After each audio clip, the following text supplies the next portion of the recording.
Hey guys, welcome to another episode of Uncut with Colby and Andrew. We're halfway through our first season, and it's been so surprisingly amazing. Yeah, We had no idea what we're doing, but it's gaining a lot of traction. We're getting the subscribers. So thank you for if you subscribe to our YouTube or our Spotify.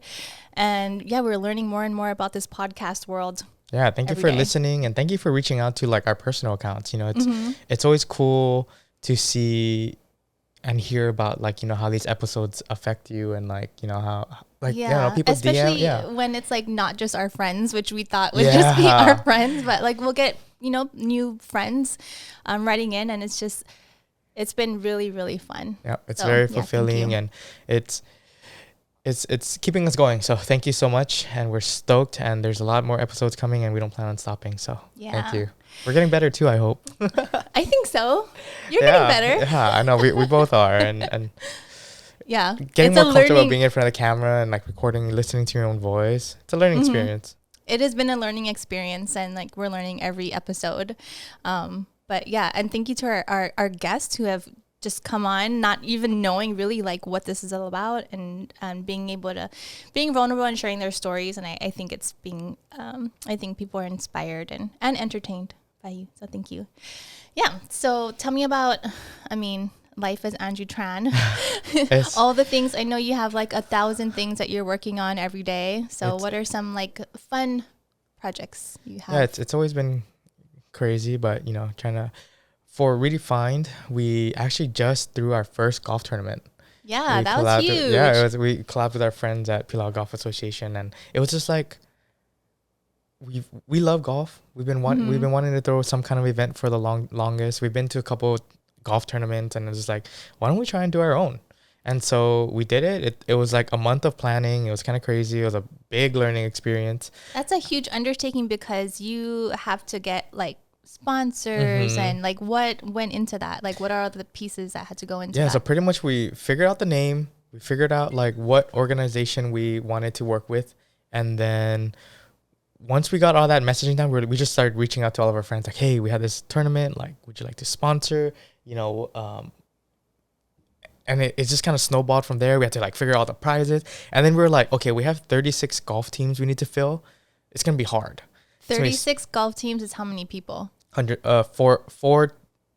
So actually we ended up having 40 teams, so 160 players. Wow. 4 teams per player, and usually golf tournaments are only 3-man scrambles and all that, but we're let's try 4, whatever, we want to fit as many people as we can, and we're oh, it's gonna be so hard to fill. And then we didn't even get to release the link publicly. Wow. We had a long waiting list, and we felt so bad, a lot of people couldn't play and whatnot, but it was a huge learning experience, and we're stoked for the next one. So yeah. What was one big lesson that you learned through that? Because that's not your arena, planning events. Yeah. Shooting events, maybe. Yeah. I think just giving us more time to plan something. We sat down one night and we were oh, when should we just do when should we do this event? We're oh, let's just do it next month. Let's rush it. And then so we planned everything out. It thankfully it worked out. Yeah. But I think more time next time. Yeah. Yeah. What have you been up to? Just being a mom and juggling all that stuff. But one exciting project that I had was shooting Doki's new Mother's Day collection, and it was really special because this one was very close to Cheyenne's, the founder of Doki, and this collection was very, very close to her heart. She'll probably talk more about it, but we shot at her childhood home. We interviewed her mom, her nieces, nephew, daughter, sister were all part of the shoot. And so it was really an honor to be a part of that. And she's actually here today as our guest and to talk more about her journey as an entrepreneur, as a mother. And she's a huge deal. She blew up. I would say she's been around for many, many years, but now I feel everybody wears these wahine. Yeah, huh? This the wahine tees and sweaters, and she's just getting started. So nice. I'm so stoked to meet her. I haven't met her before, but you have so many good things to say about her, and I always respect moms in general, you know. And it's Yeah. like Mother's Day is coming up, and like I always think about my mom and like what the sacrifices she had to do, and like you know, when I see you guys, like even, you know, for you to fly in for each episode, you know, thank you. You're welcome. Worth it. Yeah. I don't know. I respect you guys so much, and I'm so excited to just hear from her, and I hope you guys are excited as well. This is a great episode to like honor all moms. Nice. Right. Let's get into it.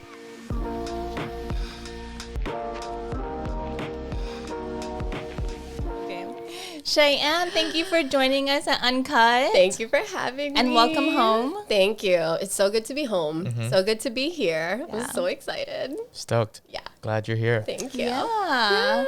And I'm wearing this dress for you, my thank wahine you. sweatshirt. I basically live in this. Thank you. It looks so- very comfortable. It is the most comfortable. You know, And guys wear it. Some guys do wear it. So I've seen if it. you want one, I can get you one without the wahine. No, print. no, please. I would rock that. Yeah. Power to the women. That's right. That's right. Well, thank you for joining us and just Aw. talking story. I know you're so busy and you're only home for a few days, so thank you so much. No, it's so good to be here. How's the baby? She's doing good. She just turned 1. Wow. I can't believe. I was telling Colby that she was one of the first people that I told I was pregnant that wasn't part of my family. Like we were doing some type of panel for Hawaii Business Magazine, and we were doing like a trial run. And I think I was just hitting like 13, 14 weeks pregnant. I might have been a few weeks past because I was just like so scared to tell people. And we were doing this trial run, and then the subject of motherhood came up. And I stayed silent because obviously like at that time, no one knew You I was hadn't pregnant. announced it yet. Yeah, and I hadn't, I hadn't had a baby before. So the focus was on like you and one of the other women on the panel. And then the I don't know how the question like shifted to me and Ashley from Mohala Eyewear about like, oh yeah, like eventually do you want kids? And I was just like, I'm pregnant. Actually, What a way to announce everyone. it was so surreal to say it out loud, to say it to, and like fast forward to like a year and some change later, and here we are. I'm like with like a 1-year-old. I know. Yeah. I know. That was so funny because it was like, luckily it was just like, it wasn't to the live audience. It was just like us. trial. But then Yeah. we were all like, oh my God, wait, what? You're just crying. It's like the first time I met you, the first time I met anyone on that panel except Kira, who was the one who put it all together. And I was just like, why am I crying in front of these women? They have the no hormones. Yeah, it was all the hormones. And then right after, I was just laughing. I was like, what the fuck was that? What just happened? What just happened? I just announced my pregnancy. I just announced my pregnancy on Hawaii Business Magazine. And I cried. I cried. That's funny. the hormones talking. Yeah. But yeah, here we are. Here Baby's we are, doing and good. she's adorable. Oh Thank my gosh, you. she's the cutest. Thank you. Yeah. So you're in LA now, but I'm you're in from LA. Hawaii.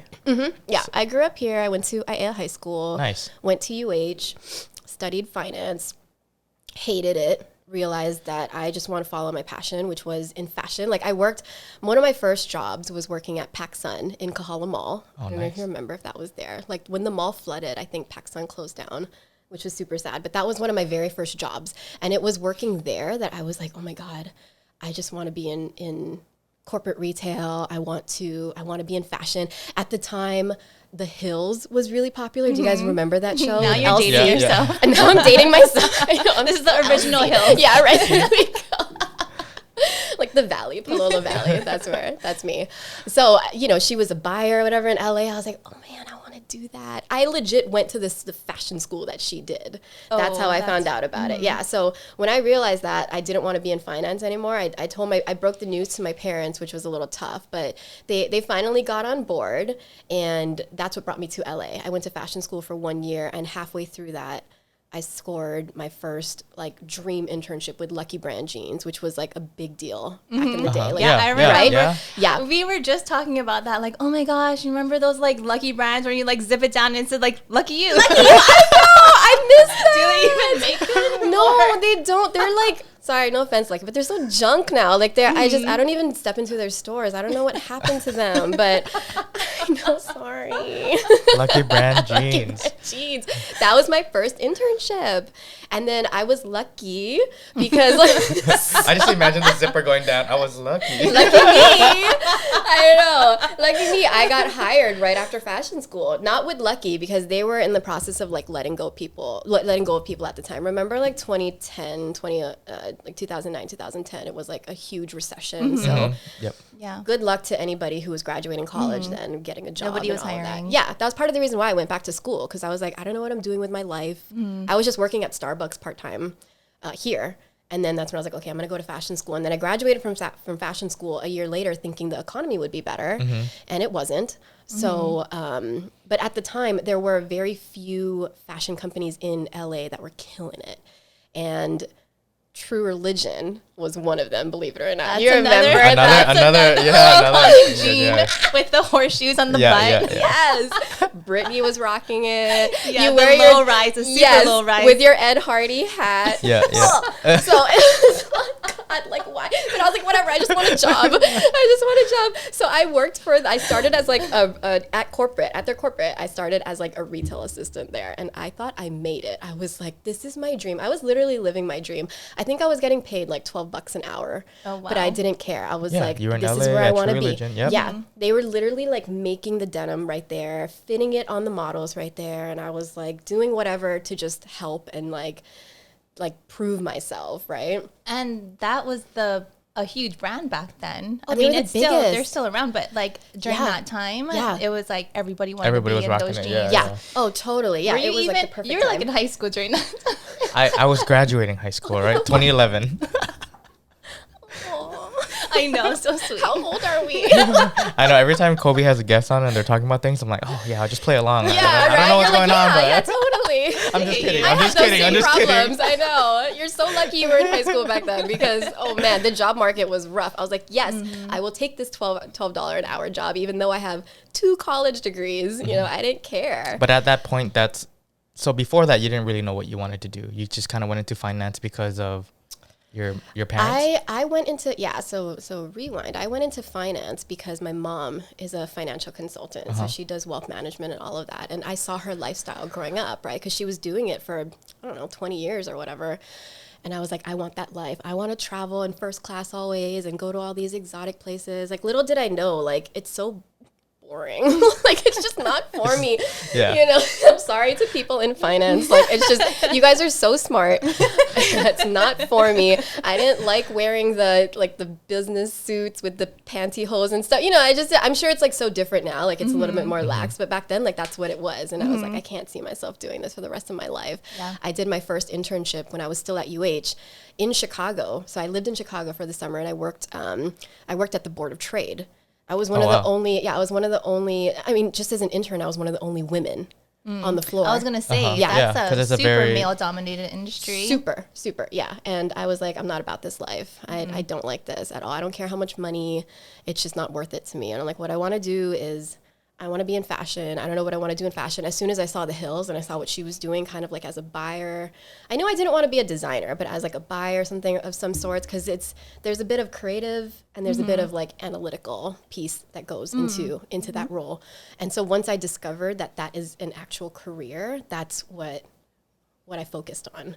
Like, owning my own company wasn't even on my radar. I was like, there's no way I can own my own company. So you actually went to school with the intention of being a buyer. Yeah, that's what I wanted to do. So, like, for people who don't understand fashion, what does a buyer do? So it's different for each. It depends on the brand that you work for, right? So with True Religion, for example, they sell their own private label and they make their own stuff. So as a buyer, you're kind of the one dictating which styles and what trends to chase that are relevant to your audience, right? So you're not really like buying clothes from like you're not going to Magic or Project and buying clothes, but you're the one saying like, okay, I know that my customer, majority of them love skinny jeans and like an X% amount of them like boot cut, and these are the color trends that are coming up. These are the styles. So that's they work. Fun, because that's like you're like the bridge between the customer and the company or the brand. Like the design team. Yeah. So you work hand in hand with the design team, and you guys kind of influence each other in determining what the season's line is going to be. So that is kind of your job as a buyer. You're buying for the stores, basically.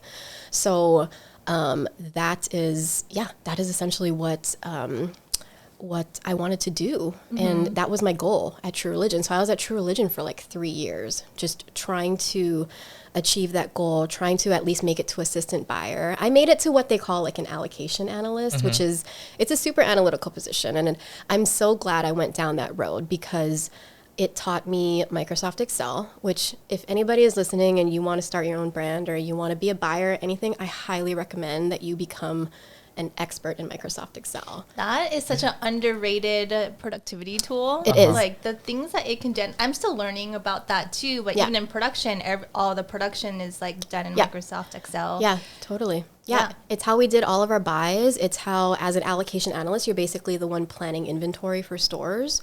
So you need all those formulas. You need to understand how to create reporting tools and, you know, things like super simple things like pivot tables and just anything to really read the business and read, because all they, you know, you get all this raw data and you're expected to be an expert in your area. So so I'm so glad that instead of becoming an assistant buyer, I became an allocation analyst, because it really made me understand the foundation of the numbers behind a successful retail business. And that's what essentially gave me the confidence to, I still chased like the buyer role. And I did eventually become a buyer, not for True Religion. I moved to New York where, like a year into work, I was headhunted by Diesel, basically, another denim company. So denim was like my thing. Denim was my thing. Girl. I legit thought that that's what I was going to do for like the rest of my life. I was like, I love premium denim. LA is like the place to do it, right? LA is like the mecca of premium denim. And I didn't realize that in itself, it was kind of like a trend at the time, right? So you had like your Diesels, you had your True Religions, your Seven for All Mankind, all those brands. Yeah, that was like early 2000s, right? So I was like, yeah, I could totally do this for the rest of my life. But then, you know, things changed. And my goal wasn't necessarily to stay in premium denim. I just wanted to be a buyer. And I achieved that with Diesel. Luckily, you know, they headhunted me and I was very clear about my goals with my boss, and very, very lucky that I had a boss who cared, because that's not always the case. Yeah. You know, people end up hating their jobs and everything. And I was really lucky because my boss, he's still my mentor today. I mean, he came to my wedding. Like, I still text him from time to time, like asking him questions. He's like a guru in all things e-commerce. And he's the one who was like, when I did become a buyer, and I did it for a few years actually, he's like, you know, I think you can do like way more than what this role is offering you. He's like, have you ever thought about managing a full e-commerce ecosystem, for example? And I was like, no. I was like, I don't know what that means. You know, I was like, no. I was like, I just want to buy clothes, and like, you know, I'm like, I can analyze sales, and I can analyze and this and that. And he's like, no, there's so much more to it. He's like, you know, you follow sales and you follow your customer, and e-commerce is all about knowing who your customer is, because you can't see them, but you can understand their behavior. So he's like, you're very, very good at, he's like, you have a creative side, but you have this analytical side that if you tap into, you can run a very successful e-commerce business. And so that's where my next career goal came, because I did start to feel, you know, when you're like, oh, I was like chasing this buyer role, and then I got it. Yeah. And then I didn't think about like, what's now next? what? Now what? I was like, I can go and be a buyer for like a bigger company where I would basically do the same shit every season. That's where I didn't realize that. It's like season after season. It's like, okay, you do your buy, you see how the sales do, you liquidate, and then you go back and analyze like what went wrong, what went right, and then you do the buy again the next season. And it was literally like that for me 4 times a year, you know? And then, like I will say that like I was very lucky, because with Diesel, our buys were all done in Italy. So I would be flying to Italy 4 times. I know. That's not bad. I know. I was like, bye, LC. Like, you weren't going to Italy, right? Like, I'm going to Italy. Like, I made it. No, I literally, I was like so proud of myself. I was like, I made it in New York. I'm like doing what I came here to do. But it was my boss at Diesel, Scott. He was like, okay, so what's next for you? You know, shout out to Scott. Yeah, shout out to Scott. I always give him a shout out. Like, if you look back at like some of like my older interviews from like when I first started Dolkii, I will always give him a shout out. And he probably doesn't even know it because he doesn't listen or like read anything. Is he still there at Diesel? He's not at Diesel. I don't know if he went off and did his own consulting business. I can't remember, but he definitely moved on after Diesel for sure. That's awesome, because like you always meet like those people in your life, and they push you to, you know. Yeah. do better. I think that's all it takes. So he asked is you like, what's next? Yeah, I said it's one person to like push you out of your comfort zone. I think if it wasn't for him, I'd still probably be a buyer. Who knows? Yeah. But yeah, he definitely pushed me out of my comfort zone, and I ended up becoming an e-commerce director for a few different companies. I ended up moving back to LA 3 years after being in New York because I was just so sick of the East Coast. I was like, I couldn't do it. I wasn't coming home very often. The weather was crazy, and anybody who's lived in New York, you know, they know that if you live in New York, you work, you work. Yeah. It's a different lifestyle. It is a different, like, have either of you ever lived in New York? Or no, but I no, go there even often. just visiting there, it's like the it's energy exhausting. Even is just being there for a week. Yeah, whoa. like everybody's on their hustle. Everybody's just like head down. For sure. I mean, and it's fun, right? When you're in your mid-20s and you're single, you're making good money. It's actually a really fun playground to be in. But then you don't realize that like your life is literally work. And then to decompress, you just go to the bar or you go eat. And if that's your thing, then that's cool. But after 3 years, I was like, this is not my thing anymore. You know, I had met my husband, who was just my boyfriend at the time. And he's from Portland, Oregon. I'm from here. And we were both just like, yeah, we're so sick of the East Coast. Let's move back. And, you know, luckily he needed to move back to LA because he's in the film industry. And I was like, okay, well, you know, I mean, I've lived in LA before, and majority of the fashion industry is in LA. So it definitely makes sense for me to move back there too. And so then that's how we ended up back there. So when did Doki become part of the picture? So you were like kind of climbing this like fashion corporate ladder and made it to the position that you wanted to, and plus some. And then at what point did you introduce Doki? Was it like while you were working full time? Yeah. Oh yeah. I worked full time for quite a while Doki was still kind of like developing and doing its own thing. So when I would work my 40 plus hours in the week and then come home and then like figure out like what I was doing with Dolkii and like, you know, posting on social media and like doing photo shoots on the weekend to like update the website and all of that. But it really was like I hit a point working full time. And I don't know if it must have been when I went from working for more like corporate to starting to work for more startup companies. And you know, when you work for startups, like it's a very scrappy environment. You're wearing multiple hats, you're working nonstop. Like you live and breathe that company, right? Because you want to see it succeed. You're like, yeah, I'm part of something that's like so small and I want to see it grow. And it was working in that startup environment that I realized I'm working so hard to make somebody else richer when I can be doing that for myself. And so the way that I saw it was, I'm still going to do this because I still have quite a bit to learn, you know, like you're never like not learning, you know, no matter what. And it was the way that I saw it, even though I was working so much, I was learning on somebody else's dime. That's basically what I was doing. That's basically what I was doing. So one of the very first startup companies that I worked for, you know, they were on the Shopify platform. I managed their digital marketing. I managed all of their content and all of that, and basically the full 360 of the of their e-commerce business. So I was managing my own company within the company already. Like their e-commerce shop was like my little baby, right?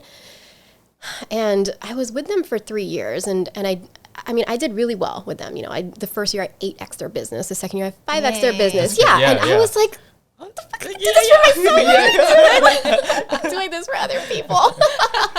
I'm working so hard. Someone else is getting rich. Like, what the hell am I doing? But I needed to do that. I needed that learning ground to really get that confidence to do what I eventually ended up doing for Dolkii, right? So plus it was funding Dolkii anyway, because Dolkii is fully self-funded. Like I've never taken out any like loans or anything when I first started with Dolkii because I didn't know where it was going to go. Right.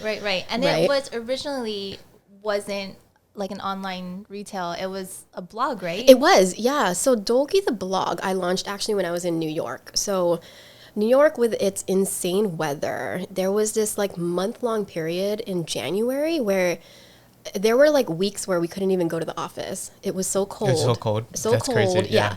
And so snowy. So we were just stuck indoors, and I was getting like that cabin fever. I was like, what do I do? Like I can't just like sit around, watch TV and work on buys all day. You know, I'm like, I need to do something for myself. And at that time, Squarespace had just started. Like all these like really simple like turnkey platforms were popping up, right? Like I didn't quite understand WordPress, but Squarespace made it super easy. So I just like launched a Squarespace account, and I was like, this is my blog. I would like take clothes from from my closet, and I would tell my roommate to go take photos of me out in the snow, like blog about it like I was someone. That's awesome. Yeah, and that's how the blog started. But then that blog started gaining traction too, because on the East Coast, there's also a lot of great brands out there, right? So you have like the urban group, like Free People, Urban Outfitters, Anthropology. They're just a train ride away.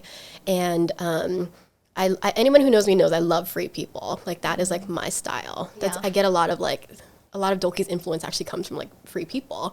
And I was so obsessed with them. My whole closet with them was them. So I was always tagging them on Instagram, tagging them on my blog and everything. And eventually they reached out, and I did quite a bit of collaboration with them. Oh, wow. Yeah.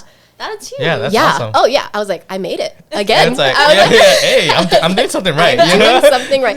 It felt so good though, because it was like my passion project. I was like, I'm not getting paid for this. I'm not making any money off of this, but I'm having fun, you know. And that was like a great escape from like my normal job that I was doing. So that eventually turned into a shop when my sister Yasmin, which I think both of you know her. She was like, have you ever thought about turning Dolkii into an online shop? She was like, you already know how to do it. And I don't know if a lot of people know this, but Dolkii, her and I started Dolkii, the shop. I started Dolkii the blog and Dolkii the website, but her and I started Dolkii the shop. And it was so different back then, like 6 years ago. We would go to Magic and Project and do our buys. We carried Free People because I was like, we want to carry Free People. We carried like Mink Pink, Some Days Lovin', like all these other like just really fun like bohemian Australian brands. Had no clue what we were doing, but I was just like, yeah, this looks cute. I'd wear this. She's like, I'd wear this. And so that's what we would sell. And that was like the start of like our online shop. What does Dolkii mean? So Dolkii is actually, it doesn't really have a meaning. Dolkii in my dad's culture, so I'm half Pakistani. So in my Pakistani culture, Dolkii is a drum that is played primarily during weddings, birthdays, times of celebration. Yeah. So Dolkii really is a symbol of love and a symbol of happiness. Oh, I love that. Yeah. We spelt it differently. It's actually spelt like DH. Oh, I don't even actually know how to spell it. But I was like, yeah, no one's going to know how to pronounce that. So we made it like, you know, phonetically, we simplified it. Yeah. So that's where the name Dolkii comes from. Yeah. So it's very much so rooted in our culture. Yeah. That's awesome. So it was always Dolkii. It was always Dolkii. Yeah. It was always Dolkii. And the reason why we chose Dolkii was because it actually started in high school. So when I was at Aiea High School, I was part of the graphics club from like freshman year until senior year. You guys had a graphics club? Yeah. Oh my God. We would like screen t-shirts. Yeah. Oh, the that's graphics cool. department was so cool at our school because they made stickers and Stickers, everything. Yeah, yes. that was a big Oh my one. God. Wow. And then my sis Yaz is actually the one who came up with the name Dolkii because she went to Pakistan for my cousin's wedding. And I don't know why she came back and she was like, oh, Dolkii would be a great name for a brand. And you know, in high school, you're like, I'm going to start a brand. Yeah. I'm going to print some shirts. I'm going to print some shirts. I was like, we can do it in the graphics department. I was like, we never printed a shirt, but we made tons of stickers. Yep. Yeah. We made tons of stickers. And we had I'm like trying to dig up a photo of our very first car, which was a VW Jetta. Ooh. And I printed a massive decal that said Dolkii on the back. Yeah, and that was like our car. Gosh. Oh, that's so cool. Yeah, so that's where Dolkii came from. Dolkii that's band. the origin of like that name. It's really stuck with us since high school. And so when I started the blog or when we started the shop, I was like, there's really no other name. It just made sense. It just made sense. Yeah. I mean, my final project in fashion school was we had to create our own clothing line and then present it to a bunch of like industry people. And the name that I chose was Dolkii. So Dolkii is like always like stuck around with me. That's so cool. Yeah, that's awesome. You're gonna have to dig up those like original stickers that you made. I do. You know what I do have is your mom probably has them somewhere. I don't know if she does though. You know, I'm sure she has tons of stuff on my brother, but like I'm like the third child, you guys. I'm like, you know, the forgotten child. Yeah. The youngest is always like, she's good. She's good. She's fine. Yeah. No, I really want to dig that up. The only thing that I do have as proof that Dolkii has been around since like we were in high school is, I don't know if like your teachers ever did this, but my English teacher freshman year in high school, she made us write a letter to ourselves. Oh yeah. And then 20 years later, I got that letter in the mail, and I had I had sketched Dolkii like drawings on there. No way. Wow, that's awesome. Yeah. You need to frame that. I do. I have like photos of it, and I'm like, yeah, this needs to go on the website somewhere or Yeah. something like that. Yeah, Yeah, I know. yeah. You know how it is though. There's like so many things to do, and I'm like, Another great teacher. That's Yeah. been like Yeah. the theme on the podcast. she wasn't my favorite teacher. I didn't like But enjoy hey, her class, but I appreciate that project. I think more Yeah. people should do that for sure because it was such like a Oh, yeah. crazy thing. Yeah. It's like a little time Especially like capsule. years later, yeah, to get it 20 in the years mail. later. Yeah. Yeah. Wow. I don't know how it came back to us because I was like, I guess we still live in the same house that I did in high school, but yeah, I was like shocked that I received it. Wow. Yeah. That's amazing. Yeah. That is amazing. Yeah. Yeah. Wow. So you went from blog to sort of online shop. retail, Yeah. but not doing your own brand, like not designing your own stuff. No, our own brand came as a result of doing all this buying that we were doing, right? So we were like buying all these clothes and selling it online. Mind you, like at that time, buying online was such a new thing, right? Especially for the Hawaii market.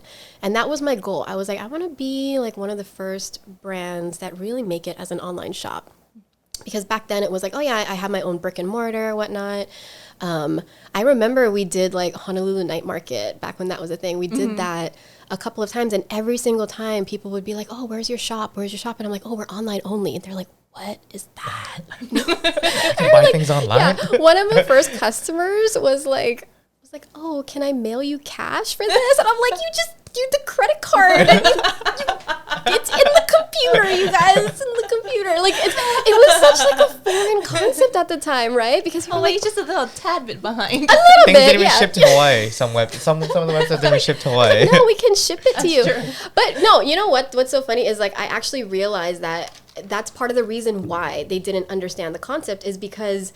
And it's so true, even now, like with all like Amazon and everything, like you guys take like 7 days for Prime. I don't know. You More guys get than it like the that. same day, or But like yeah, mine's just like same day, so I It's get like it. 21 to the Big Island. Yeah, oh my God. No, so I get it why you guys are like, we don't trust online. It takes way too long. Like everything gets shipped by boat, you know? And I'm like, no, we'll put it on an airplane. yeah, we'll ship it. I promise. Next day. It'll get it to you in like 5 days, I promise.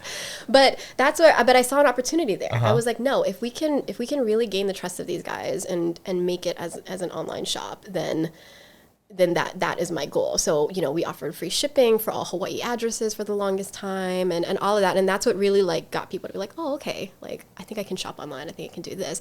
And we became our own brand, like started producing our own designs and everything.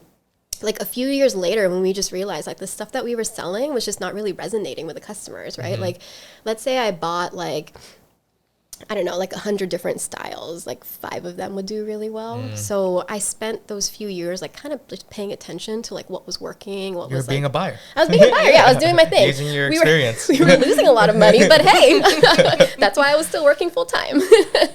So yeah, it was in that process that people, you know, I'd hear people like, oh, do you have t-shirts? Do you have tank tops? Do you have like really simple dresses and stuff? And so the first collection that we did, which we debuted at Honolulu Night Market, Honolulu Night Market was 6 graphic t-shirts and 1 romper Zoya, which is just like a classic. I'm sure a lot of people still have it. And then a dress, which I don't even remember the name because it didn't really do it well. But those 6 t-shirts and 1 romper is what like took like it just took off. Like our business took off, and I was like, okay, we have something here. And so then from there, I was like, okay, like what's next for us? What's good? Like what is our thing that's going to set us apart from the rest? Yeah. So when you're designing your original collection, was it that like Hawaii inspired like kind of vibe that you still have today? Yeah, it was. I mean, I look back at the designs and I was like, ooh, what was Yeah, I thinking? You know, I would think every graphic designer,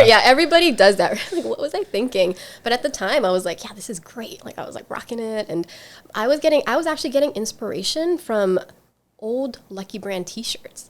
Because I used to be such a huge fan of that. Yeah, full circle. I was such a huge fan of that company. Like I would always shop at alum. They were known for their graphic tees. There was a point where they were known for their graphic tees. It was like iconic vintage graphic tees. And so I remember like looking into their archives and being like, I want to bring this back. Like they just don't have this anymore in stores. And I want to put a vintage twist on it. And obviously I want it to be Hawaii inspired. And so that's where the inspiration came from and where it still does come from too, among other things. Yeah. Yeah. Because Hawaii people especially, I'm sure in other places too, but Hawaii people especially love to show people that they're from Hawaii, right? Yep. Like, I feel like this brand does so well on the mainland too because of that. Like, it's like, oh, wahine, like you're from Hawaii. Totally, yeah, totally. I mean, not just wahine, but anytime I see someone wearing like a UH shirt or anything that says Hawaii, like I see a lot of he greater than I on the mainland. I'm just like, oh my God, like connect with me. Like, let's be friends, especially when you move away too. You always want to find somehow to connect back home. Yeah. So it's like whether it's supporting a local business or even just buying a shirt that says, like Hawaii or Aloha on it or wahine, it's like, yeah. And then, like you said, when you see those people out there, you're like, oh, I know they're from Hawaii, Yeah, and there's like an instant connection too when that happens. Yeah, I love that feeling. I'm like, the fact that a t-shirt can do that is like, is huge. It's powerful. That's a powerful thing, right? So to me, it's like, it's always more than just a t-shirt for me. Yeah. When it comes to the graphic, when it comes to the style of the t-shirt and the cut, like we spent 2 years developing our t-shirt over and over again until I was satisfied with the way that it is today. Like not a lot of people know that. Like it's more than just a t-shirt. You design the actual t-shirt, not just t-shirt. Like grab a Hanes or whatever and just put your so tell us the process of that. Like so why? Yeah. So our process is everybody's process is different, but the way that ours is, our fabric is spun specifically for us in LA. That's why I'm based in LA, because where my office is, my printers are like 2 blocks away, and then just a few miles away is where we cut and sew everything. So the pattern maker that I work with today, who's basically my production manager, I've worked with her for 6 years. So she understands my style, she understands the customer and all of that. And she's really the one that has been with me through this journey of like, she's like, do you want to tweak it again? She's like, what do you want to do? She's like, I don't think it matters. I'm like, it matters. No, it matters, So basically, so I work really closely with her, and I'm like, okay, if I want to develop a t-shirt, she kind of just starts out with a prototype sample. We fit on size small, but we also fit on size large, extra large, just to accommodate, and be mindful of like all the different sizes and everything. And I think a lot of companies, make the mistake of only fitting on size smalls. And that's something that's like, that's troubling with this industry, is like, we're not size inclusive. So my brand, I try to keep my brand like as size inclusive as possible. And it's not just a matter of like, okay, I have the perfect size small, let's scale it up in size to double extra large. You actually every single size, every single size it's particular to customers' call outs, basically, right? Like when we first launched like our larger sizes, our customer was like, oh, it's just too short on me. And I was getting like so many returns because as I told that to my pattern maker. And so all of our sizes from large through double extra large are much longer now and much more accommodating to someone who wears a size large, right? So it's paying attention to little pieces of detail like that. But obviously in the beginning, it's all trial and error, right? So like I said, I went through like 2 years of developing this t-shirt. We tried different types of fabrics, different wash processes, because everything eventually ends up affecting the next process, right? So I remember the very first time I did my own cut and sew, and I don't know what they were doing in the dye house, but then I would take it to print, and there would be like just weird residue all over, and it was because of the way that the dye was reacting to the heat at the print shop. And so then I would have to go back to the dye house and be like, what are you guys doing? And they're like, oh, it has to do with the fabric composition. It's reacting this way to the dye, which is reacting this way to the heat. Like, so people don't realize there's like so many variables. There's like, and I was like, I should have paid attention in science class. Yeah, seriously.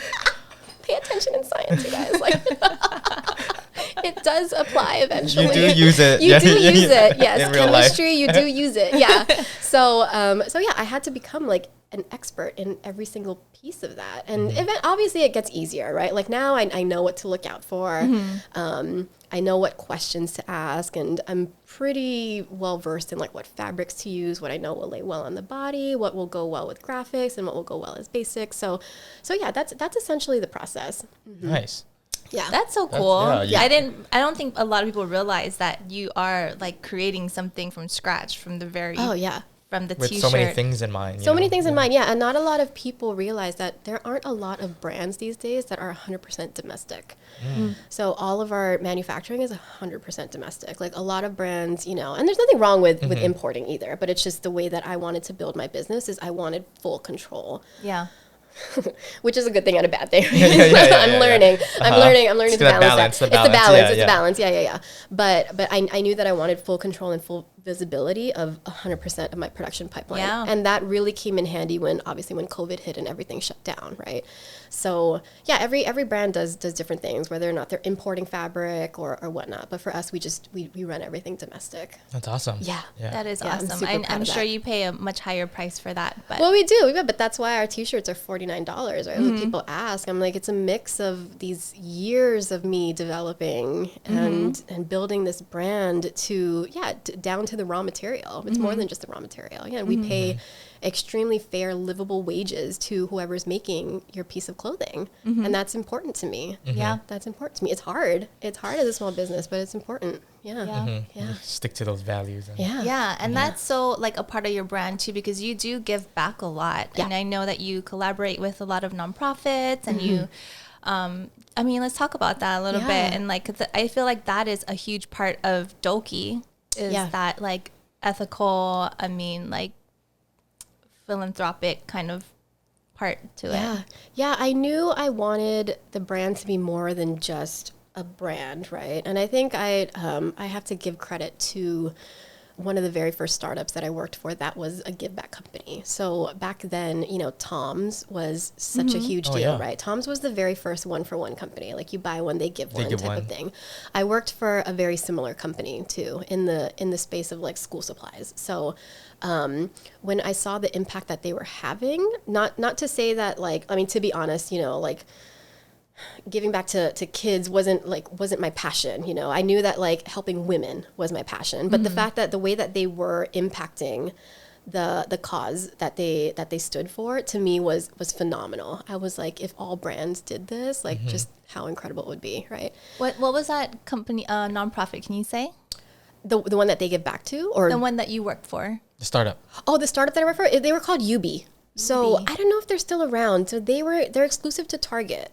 So they're school supplies that they're very colorful school supplies. Super colorful. I think they do. I think they are still around. They're still around. Yeah. So their biggest retailer was Target at the time, but I was in charge of their online business.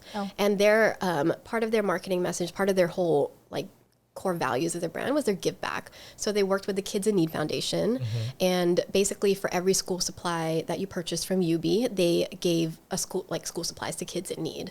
And they were able to give back, I think by the time I left, like 4 million school supplies or something like that. Yeah. I mean, just That's incredible, that's such a right? good, So incredible. And that's kind of where I was like, okay, that's one of the things that I need as a business owner. Like I need to give back also, whether it's like $10, $100, or like thousands of dollars that we do now. It's something. I have to give back something. That's such a core value of what my dad taught us growing up too. You know, it all goes back to our religion. Like we grew up Muslim.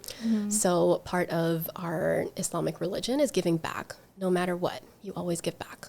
That's one of the pillars of our religion. So I was like, yeah, that needs to be a pillar of my company as well. And I knew I wanted to give back to women. I knew I wanted to give back to Hawaii. I just didn't know who. Like how do you choose? There's so many amazing organizations out there. And at the time, my mom was a board member on of the Women's Fund of Hawaii. And I knew about the Women's Fund. She talked about it quite a bit, but I never quite understood like the concept or the impact that they had locally. And the amazing thing about them is like when you give back to the Women's Fund, you're giving back to dozens, if not hundreds of small, medium, large nonprofits. Because so it's just like a big fund that kind of distributes out. That's exactly what it is. Yeah, that's exactly. I didn't understand that. My mom had to like explain it to me like 20 times. I don't know why. I was like, what are you doing? You know. And so when she explained it to me, I was like, okay. I was like, I think this makes sense because instead of just impacting one nonprofit, I can give back to multiple throughout the year. Yeah. So that's why I'm so passionate about the Women's Fund of Hawaii, because you don't just focus on let's say like women and children, for example, you know, you focus on things like breast cancer awareness, on women, recently incarcerated women. Their biggest focus is actually on helping organizations that empower and support Native Hawaiian Polynesian women, because unfortunately, that is the demographic that is most in need of help, right? So if you, let's say, for example, you have your own nonprofit and your focus is on supporting Native Hawaiian women, they will prioritize you over all of the other applicants because that is part of their mission. And that is what I was like, okay, I was like, it makes sense to be a part of this and to help them as much as I can. So that's awesome. Yeah. And at this point, I saw on your website, you've given back like tens of thousands of dollars. Yeah, a little over $25,000. Yeah. Good for you. Yeah, that's Congratulations. amazing. Yeah. That's Thank you. huge. Thank you. Yeah, and we're just getting started. And I guess that's just a tipping point. Like, I'd love for that to just be, you know, I mean, not that that's what I focus on, right? But it's a great feeling to be like, yeah, that's what I want to do. Like this year, if we can give that in 1 year, oh my God. Yeah. As opposed to, you know, over the course of the years. But like I said, like any little bit counts. Like Right. our first donation to them was like a couple $100, you know, and it makes a difference. It does. really does. I love that you like not only just financially donate, but like you use your platform. Like I know you talk about it a lot. So just Yeah. raising the awareness. Yeah. And so like, and also like getting people to get involved and educating. I think that alone is so valuable to them, and it's just very admirable. Yeah, I think what I realize is that people just need to know like what resources are available out to them, whether they want to be a part of the nonprofit or whether they need to benefit from one of the organizations, right? So, you know, if you're a mom that needs diapers, for example, I'm like, yeah, like check out Aloha Diaper Bank or something like that. If you're a mom that, you know, which was very much a part of my journey, like you know, you're a breastfeeding mom that just needs support and you need resources. Breastfeeding Hawaii is a great one. I didn't know any of these smaller nonprofits existed before learning about them through the Women's Fund. And so they have access to all of these resources depending on what you need. And so that's why I'm very vocal about it, because it's like sometimes if it just comes up in conversation, you never know if that could be like of help to whoever you're talking to. Yeah. So Yeah, that's true. That's amazing. Yeah, the resources are out there. They're out there. Yeah. There's a lot of like very passionate people willing to help. But yeah, I mean, if they're not connected, I mean, never going to be able to. Yeah. So And so that's there- awesome that you yeah. spread awareness through your platforms and all that. You know, not a lot of people do that. Yeah.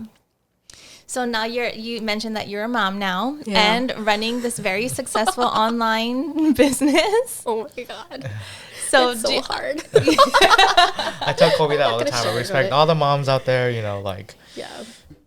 it's another job pretty much, being a mother. is. And it's like I respect that, and Yeah. Because Amazing. Doki was at like a pretty, like, you're at a really great point with Doki. Yeah. I mean, I honestly see everybody in Doki, and so and some stores, a bunch of stores carry Doki too, right? Yeah. So it is like people can find it Yeah. at brick and mortar if they wanted to. Yeah. Oh, totally. I mean, my goal is I'd love to open up a brick and mortar here, you know, that's definitely a dream of mine.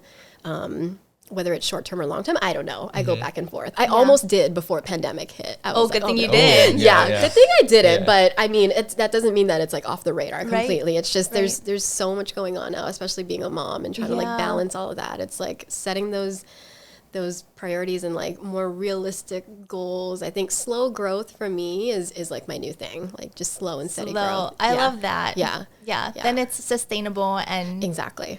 Yeah. manageable. Exactly. So what was that like kind of, I mean, you're already probably so busy and hustling before becoming a mom. And then during COVID.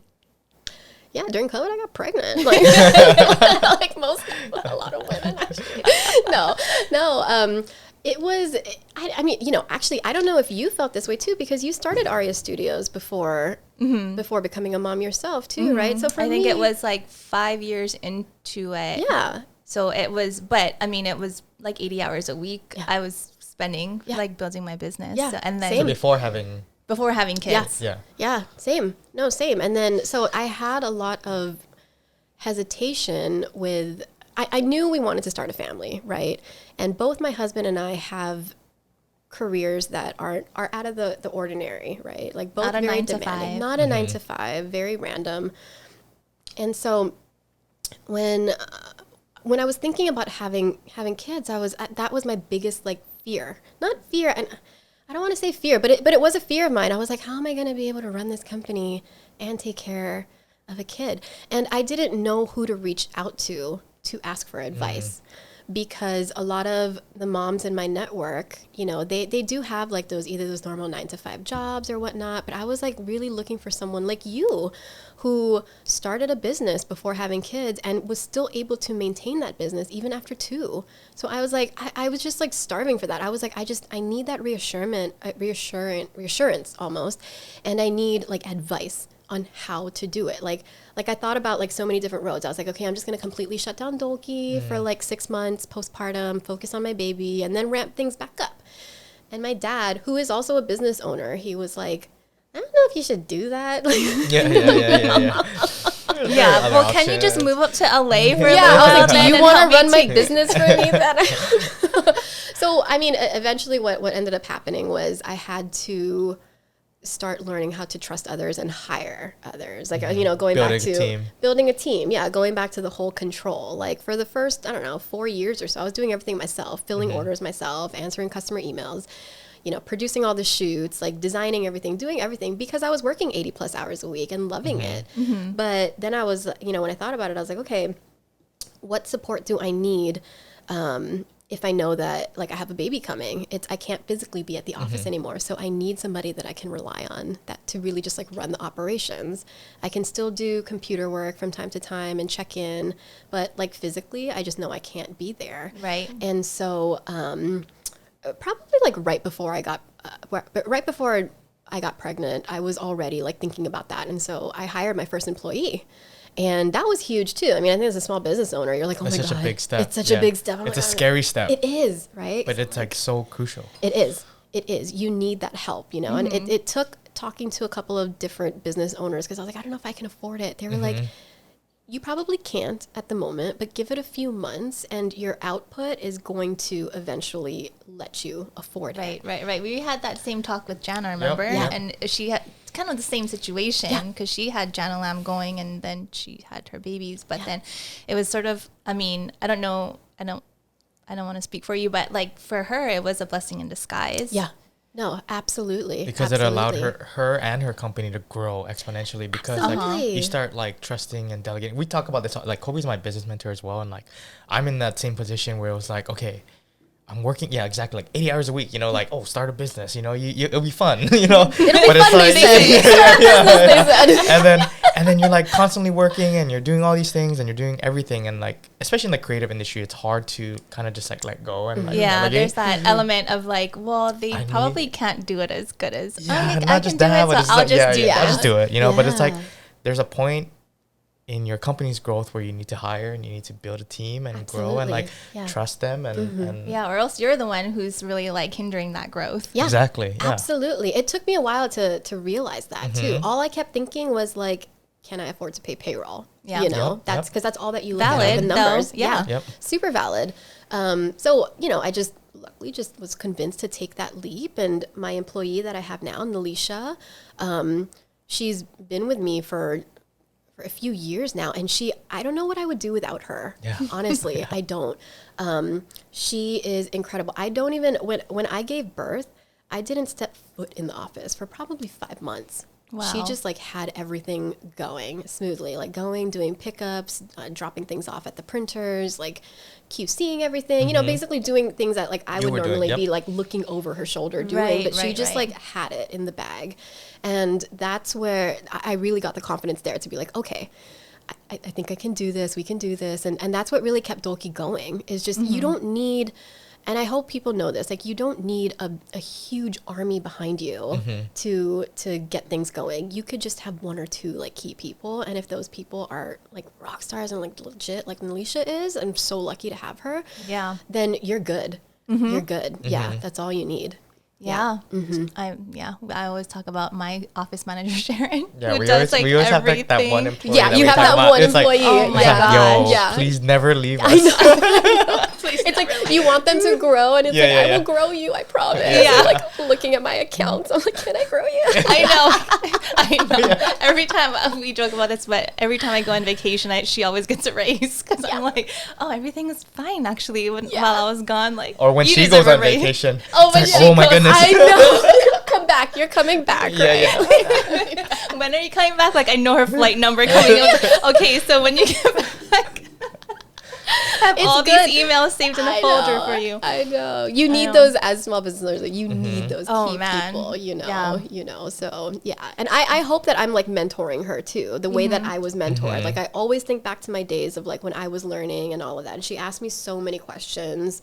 And I'm more than happy to, you know, to be that mentor to her because that's what someone was to me. And so to be able to like pay it forward, I'm like, well, I'm sure it's exciting for her too, because as you grow and get to the next level of Doki, like she comes with you. Absolutely. And then her influence or like her leadership also, as you hire more people, will grow too. Absolutely. And that is all that I want. I mean, you know, I have like, okay, by the end of this year, this is what we're going to do. And by the end of next year, we're going to bring on one more, you know, full-time employee and everything. So like I said, slow and steady, sustainable growth. Like it doesn't have to be, you know, got to do this by next month or whatnot. You know, I think that's the mindset that I had before Willa was like, oh, no, we have to hit this like by quarter one, Q2. And then now I'm just like, nah, like we're doing good. We're comping to last year.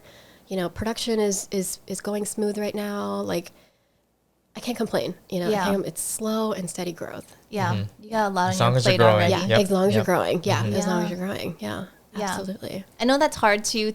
That's sometimes easy to say and hard to do when you see other people it's seemingly growing exponentially too. It's like, like but maybe I should be doing more. No, but it's like hard. You can't really compare yourself. Everybody's journey is different. Yeah, you can't. I've spent a lot of before I would spend a lot of time on social media, like comparing myself to other brands, being like, oh my God, she's doing this, she's collaborating here, she's doing that. And then I was like, no, like, you know, like I'm doing the damn thing too. Exactly. Just at like a different pace and all that. And to be honest, like a lot of what you see on social media is just like their wins too. Like, you know, you don't see the days that they have $0 sales and all of that. They're not going to share that. They're going to share the days with you where they have like 50 orders that they're packing. Like just go to the post office every day. Yeah, right. Bitch, you have a sale going on right now. Like, I know what's going on. What's going on? I've been there. Show me when you're stressing. Yeah, seriously. Yeah, but that's the thing about social media. You kind of just take everything with a grain of salt and totally know that everyone's going through a different, you know, journey and all that. So no, absolutely. Well, I like that you're countering that with like showing real moments too, like when like Willa has a poop blowout or like you post all of that, and I feel like people just really connect even more so to that real life stuff than like somebody's success or like all these sales and making it look so easy, because it's not. Everybody knows it's not easy. It's not. It's not, especially as a mom. And like I said, remember, I was like so starved to like find somebody that I could connect with who was like going through the same or went through the same journey of like, you build your business, you spend 80 plus hours a week growing this baby of yours. And then you have like an actual baby. And so then it's like you have 2 babies now that you're trying to like grow and nurture and everything. And it's like, how do you even balance that? And I couldn't find that. And so the content that I put out there really is what I'm going through in that process. And I've had moms who are also, you know, small business owners, like reach out to be like, oh my God, like, you know, like you're giving me like hope that I can do it too. And that's if it's huge. Just like one mom or a few moms, I'm like, that's all that I want to do is just kind of show you that it is possible. It's very, very hard though. So I'm not going to sugarcoat it and be like, I had a great day with Willa. She didn't cry. Like she ate all her things and slept early. No, no, you know, like my days are long. Yeah. You know how it is, right? And it's exhausting. And your husband has a very unconventional job where he's not like, he's just not around. Yeah, he's not around. But him and I both worked really, really hard to get. I mean, when I started dating him, he was like an independent filmmaker, and you know how those guys go. Like, they're not making any money. Yeah. Literally starving artists. When I first met him, I was like, oh, so what's so cute. No, he's like, oh, I'm a cinematographer. I'm like, you just attacked her now. I'm like, you just graduated from from film school. Okay, what did you shoot? But like, luckily, you know, he was different. He knew what he wanted, and he had a very specific style too, and that's what I respected. And he respected that in me too, because Dolkii wasn't anything like small. Like, when I started dating him, it was still a blog. And I remembered calling him and being like, hey, so I think I'm going to start an online shop. What do you think? You know, he's like, oh, cool. And so we both kind of started from the bottom together. And there is that, you know, you have to complement each other. You have to support one another. Like, even if you're not making money, like it's not about that. It's the fact that like you're doing what you want to do. And like now, you know, he's shooting for HBO, Disney, like all this, like he's doing his thing. And so like, that's awesome. I have to support that, you know, even if it means like I'm the one, you know, taking care of Willa majority of the time. We're lucky that he is at a place in his career where we can afford a private caretaker, which not a lot of people can do, right? So it is a give and take, and it's not going to be like this forever. You know, they're going to grow older. They'll be more self-sufficient. So I keep telling myself that every day. I'm like, no, it will happen for sure. One day you'll walk. One day you can wipe your own butt. One day you can tell me what you want. Exactly. Exactly. I remember people telling me that. I'm like, I don't believe you. Yeah. Oh man, the days are long, and I don't see the light at the end of the tunnel. The newborn days. I promise you, it gets better, easier, and more fun. Yeah, it does. It's in a fun stage right now. It's in a difficult fun stage. Yeah, that's all the way I can put it. Yeah, it's the only way that I can describe it. Yeah, we talked about it in another episode too, where like, you know, just having a good partner, like a life partner, you know, like support you, and like that line of support when you need it, and like supporting each other and like understanding each other. That's a big one. Absolutely. To grow. In other aspects as well. Yeah, and I mean, don't get me wrong, it's not all like butterflies and rainbows at the house, you know, like we fight a lot. We're fighting right now. Keeping it real. Real here on Uncut. You have no idea what I'm doing. Like, you know, take care of her. Like, enjoy your 10 days of kid-free life. I think that's what I told her. Yeah, enjoy your room service. Enjoy your sleep, you know what I mean? But, you know, it's all temporary. And, you know, I hope just understanding the bigger picture. Yeah. Because that's what I cringe when I see. I mean, I'm happy for, you know, people who post like, oh, yeah, my partner is such a, you know, gem, did this, did that. I'm like, oh, my partner's not doing that. But that doesn't mean that he's like less than, you know. It's just, it's the reality is we fight, we don't. Yeah, it's life. It's life. It's marriage. It's having a first kid. It's, it's all of that. Yeah. Except for Andrew. He has nothing to complain about because his wife is the most amazing person. I'm thankful for her, but you know, we fight all the time as well. Yeah. It's like it's give or take, you know. So understanding each other and all that. But So what's next? I know you have a Mother's Day collection coming out. I know you have a lot coming up. We have a lot. You know, I did, like, despite not taking time off last year, I did feel like I took time off. Like, I didn't launch very many new things last year at postpartum, and for obvious reasons, right? So this year I was like, I have all these ideas. So it's not that I wasn't working last year. I was just like this is what's going to be my plan. And so it's bringing all of that to life now, which I'm so excited about. Yeah. So we have new loungewear coming out in a few weeks. We have a new Mother's Day collection that celebrates my mom, who's Filipina. So it's my love letter to her, which I'm so excited about. We have a smaller collaboration with this amazing artist that I found on Instagram, but she's based in LA. Her name is Julia Wester. She owns a company called Camp, where she does hand iced dyed t-shirts. Oh wow. Wait, so we iced dyed. Yeah, so it's like tie-dye, but you use like, it's like an ice technique that you use. Yeah. And she has a whole business around it where you can actually buy her kits and do it at home with your kids. I highly recommend it. We did it during COVID. That's how my sister's the one who told me about her. And we had so much fun doing it. It takes up the whole day with the kids, and then they're so tired at the end. So you win. Yeah. And then you have an awesome shirt after. And you have an awesome shirt, so you can dye whatever. So yeah, we're doing like tie-dye shirts with her, which is super cool. She's another like mama small business entrepreneur that, you know, I'm so excited to collaborate with. We have a couple of more collaborations coming up towards the end of the year. Just like a lot of stuff coming. Yeah. Youth sizes, kid sizes. Youth sizes. Like we're launching all the things. I'm developing men's. I promise. I'm here listening. I'm like, I don't hear anything about for men. But there's gonna be a Connie. My husband has been the guinea pig. Like if he's like wearing, I got so mad at him because he was featured in like this American Cinematographers magazine, and he was wearing like a full on like local brand, which I'm like, great, you're supporting local, but I'm like, you should be wearing Dolkii. Yeah. Not like this little brand. Doki. I know. So I'm like, I'm making you t-shirts and you're gonna wear them on set. And so he loves them. He loves them. So I'm like, okay, I think I can do men's stuff. You totally could. Yeah. Yes. So we'll see. I need more advice and mentoring in that section because I don't know how to design for men. So, but we'll figure it out. Yeah. We'll start with like plain t-shirts or something and figure out where it goes. Yeah, for I sure. feel like guys even more than girls maybe have that like pride that like they're always repping like, you know, their like Letterman's jacket or like the UH stuff or their sports t-shirts. Yeah. I think it depends. I mean, I know guys, my husband doesn't like he doesn't like to be a walking billboard, for example. Yeah, I like to wear plain tees. Yeah. But if they're comfortable, especially when we're working, you know? Exactly. But if you're right, if it's a Hawaii brand though, like all day, he's like, you know? And I'm like, okay. Just like a little shotgun. Yeah, maybe. We'll just minimalist. So minimalist. There we go. So still figuring it out. Yeah, so there's so much potential for the brand and I'm so excited. That's awesome. Yeah. Just like from going to school for finance, not knowing what you wanted to do, and then that one spark at that startup, right? That you wanted to be an entrepreneur. And then till now. Having that itch. Yeah. Once you have that itch, there's no stopping you for sure. Yeah. So.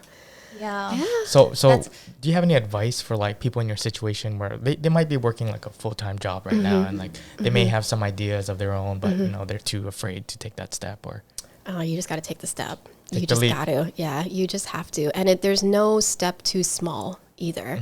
Like you don't, you know, I mean, they say go big or go home, but even that small step is going big, right? It could be like just getting out of your comfort zone. Yeah, exactly. So, you know, if you have an idea, use social media to your advantage. That's how we grew Dolkii. We literally grew Dolkii so organically by just word of mouth, tagging other people. You know, we're so lucky that Hawaii is the way that it is. Like everybody like supports local and it's community. It's that you definitely don't find that in LA. It's much harder. I'm trying to establish myself in LA as like a LA brand also, like Hawaii and LA. But it's a lot more difficult because it's there's not that sense of like community that you find here in Hawaii. So yeah, I mean, use that to your advantage. You know, talk to friends. Like your friends and family are gonna be your biggest support system. You know, and that's it. If that's what gives you the confidence to keep going, then that's all you need. You need, because you know, once you start something and let's say you're selling something and you sell like one or two pieces to people you don't even know, that gives you like an itch. You're like, that gives you a bug to like want to do more. You're like, oh my god, yes, I was like, I did it. Yeah, I did it. Yeah. I remember like in the beginning, like you know, people buying from Dolkii, I'm like, oh yeah, I know that. Because you would look through all your orders, right? Like, oh wait, who's that? Yeah. That's like the first time we sold to someone who neither, like my sister and I were like, do you know this person? No. And I was like, oh my god, we made it. We can quit. We made it. That's so funny. Or seeing people wearing your brand. Oh my god, the first time I saw some random person wearing my t-shirts in LA, I was like, my husband was with me too, and I was just like smiling the rest of the day. I was like, I made it. But it's those moments. Surreal. It's those moments that kind of just keep you going. And, it is. And you know what? They show up during very difficult times. That's just the universe telling you that like, just keep going. Keep going. Just keep going. Yeah. You're on the right path. Exactly. Awesome. Yeah, exactly. Well, thank you so much again, and congratulations on all your success. We're so excited to see what's ahead for you. And like, I remember this, I don't know who told me, but before I met you in person, somebody was like, Shaiyanne is literally the sweetest person you will ever meet. And that person was right. You're just the sweetest person. Thank you. Just so accomplished, but like just so sweet. No, thank you. Thank you guys for having me. We're so stoked that you came on, and thank you for sharing your story. Absolutely. And thank you for the sconies. She you're brought welcome. us sconies. Sconies, Kaimuki, guys. Sconies and Kaimuki. I have to stop by that place at least once whenever I'm home. Because my wife loves it there, and every time I go by, I have to buy something. Oh yeah. They have the best like scones, but they also have the best lemon bars too. Lemon bars. The lemon bars are like, oh, so good. Yeah. Yeah, that's calling our name right now. Yeah. Thank you so much again. Thank how you. can people find you? Oh, yeah. Oh, you can follow us at Dolkii. You can shop at Dolkii.com. Nice. Yeah. Easy. Dolkii.com. Yeah. All right. Thank you guys.